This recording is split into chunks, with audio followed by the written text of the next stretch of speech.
When I was a boy growing up in Brooklyn and going to Catholic elementary school, there were very few words used by Catholics as frequently as the word tradition.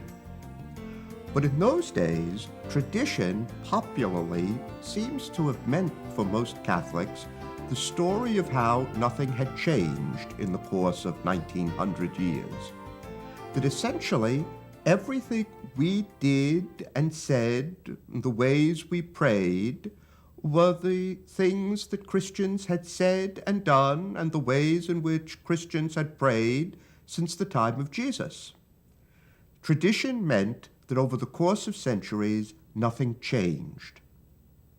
Now, while it's certainly true that there is continuity between our age and Jesus, the fact is that the word tradition really means a story of movement, of passing on the faith from one generation, one time and place to another.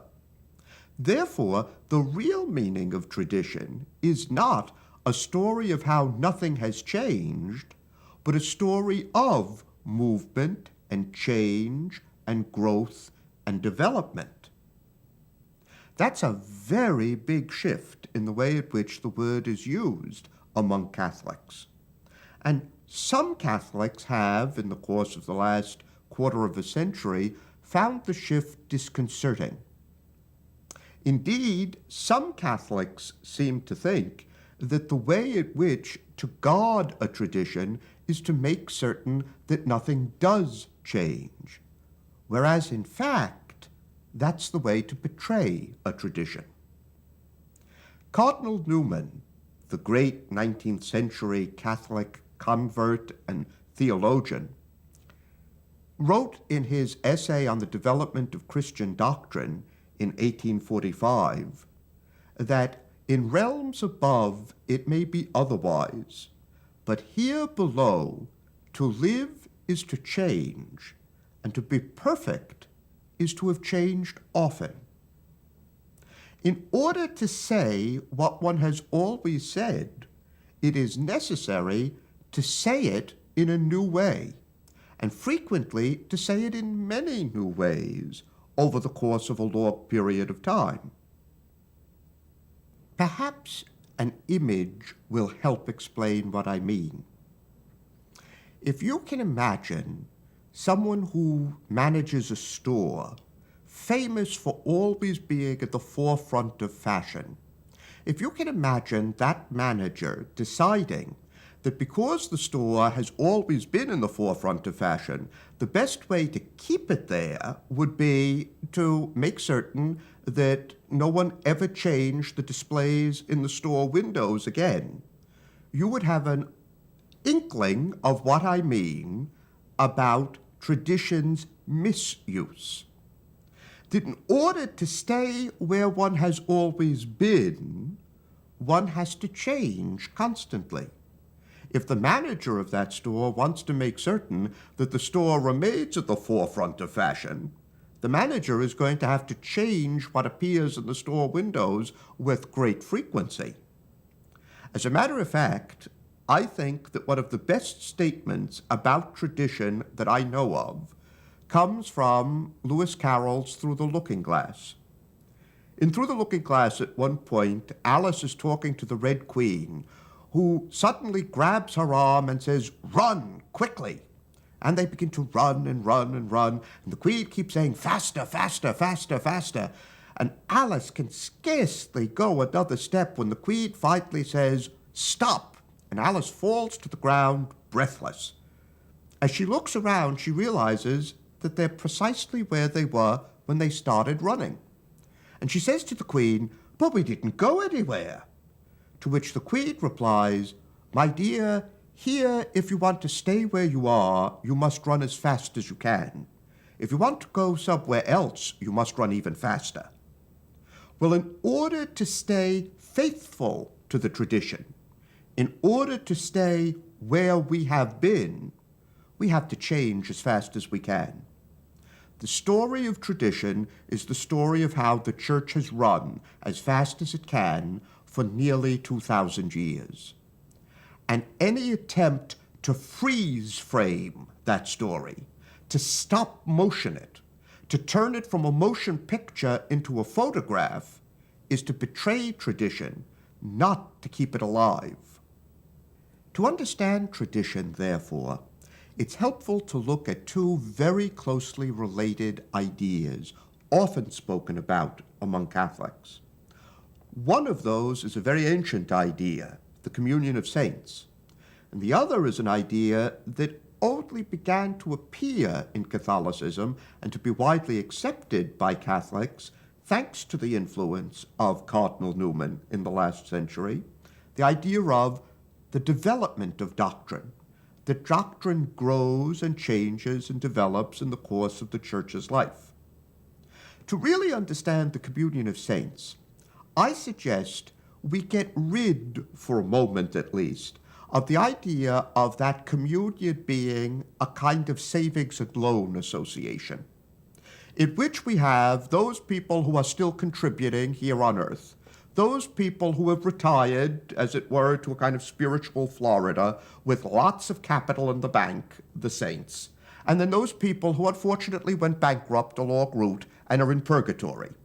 And we contribute capital, and the director of the association, the Holy Spirit, channeled some of that capital to those who are bankrupt in purgatory, and we keep the funds flowing that way.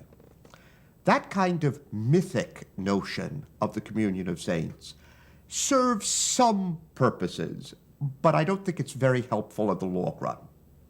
A better image of the communion of saints, I suggest to you, is to take communion in its original sense, conversation, talking with one another.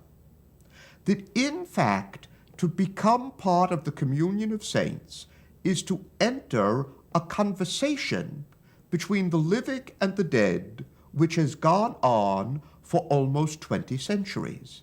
Indeed, if we think of the people whom St. Augustine described as the saints of the old dispensation, people like Abraham and Isaac and Jacob, people like Sarah and Rebecca and Esther and Judith, then the communion of saints extends for a great deal longer than only 2,000 years.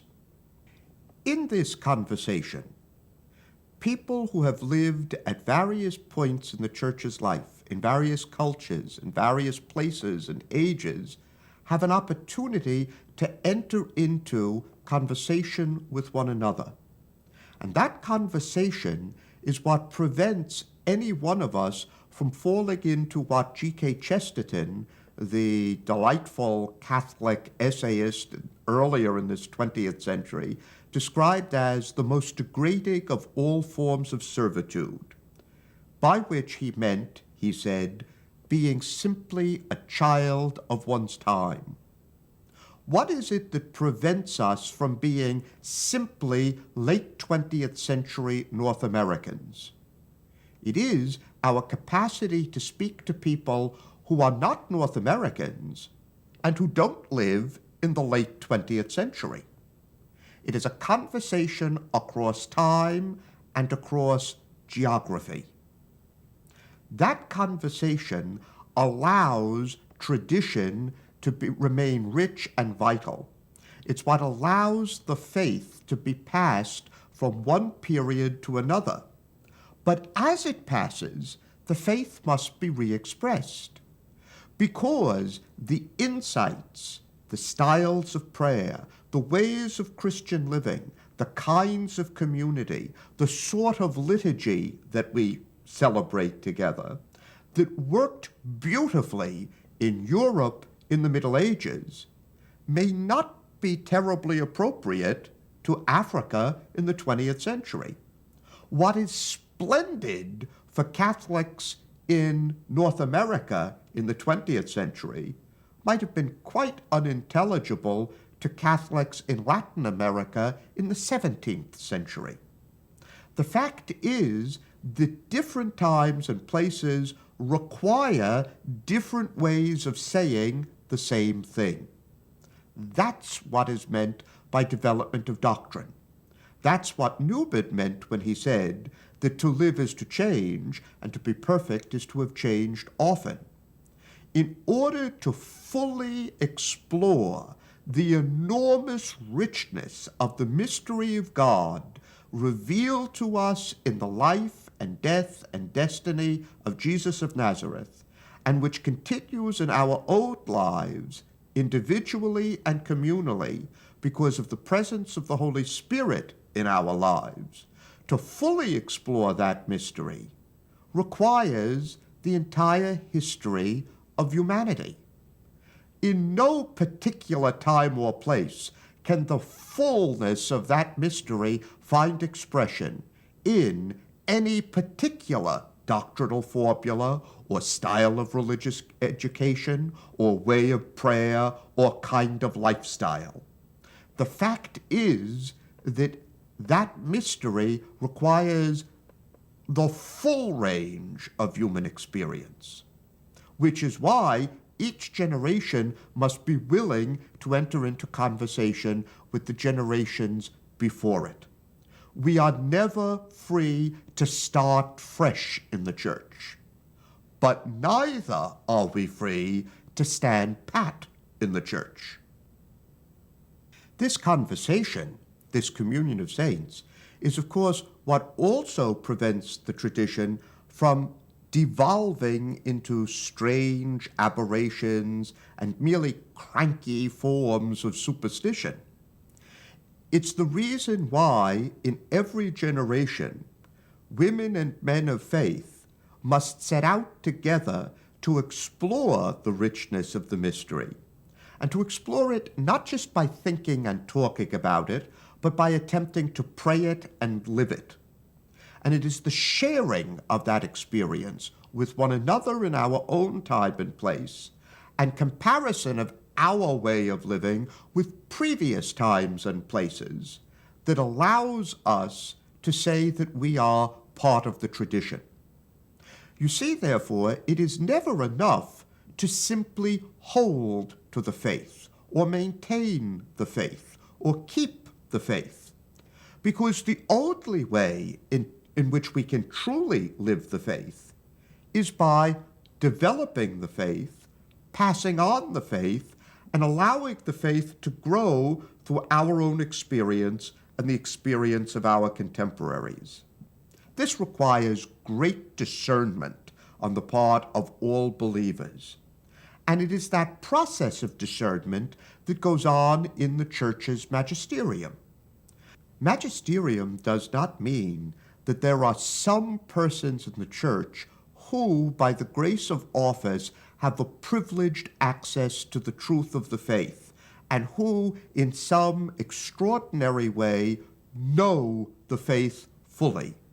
Magisterium means that there are those within the community who are charged to maintain the conversation, to keep the conversation open and alive, never to let any one generation, any one time or one place separate itself from the communion of saints.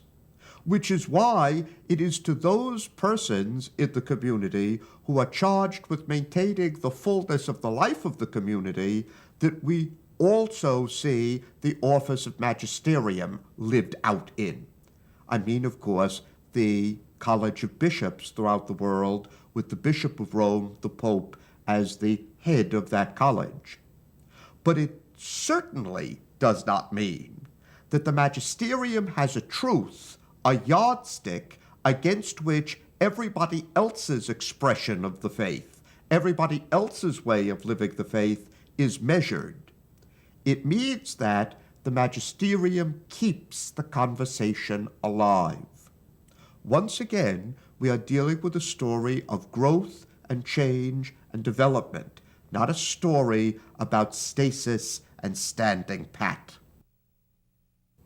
Thus, the process of development of doctrine, which was made familiar to the Catholic community by Newman and other thinkers in the last century, is not a responsibility of any one group in the Church. It doesn't belong to the bishops or to theologians. It is the work of the whole people of God.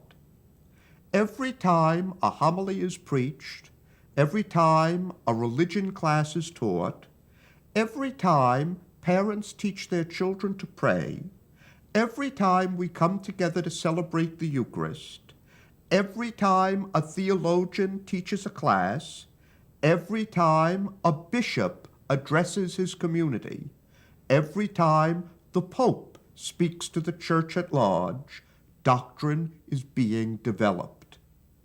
Some of those developments will prove very fruitful. Some of those developments may be tried and found wanting, but the development goes forward continually.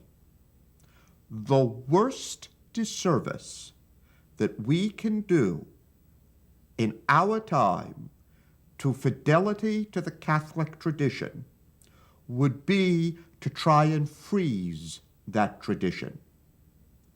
Any attempt to stop the development of doctrine, any attempt to take the way in which the mystery has been phrased and lived in a particular time and particular place, and make that expression into the final and finished form of the mystery, is to become an idolater.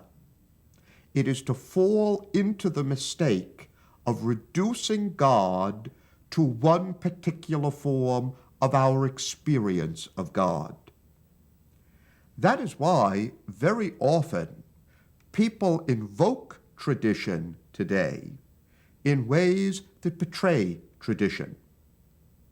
Jaroslav Pelikan, a very distinguished Lutheran historical theologian who teaches at Yale University, has written in a very neat phrase a statement which might summarize everything I've said to you. Pelikan wrote that tradition is the living faith of the dead, but traditionalism is the dead faith of the living. It is our responsibility to see that the faith of all of the men and women of the community who have gone before us, all those previous ages with whom we are in conversation in the communion of saints, that faith is passed on, living and vital and vibrant and still developing to the generations who come after us, to other times and other places.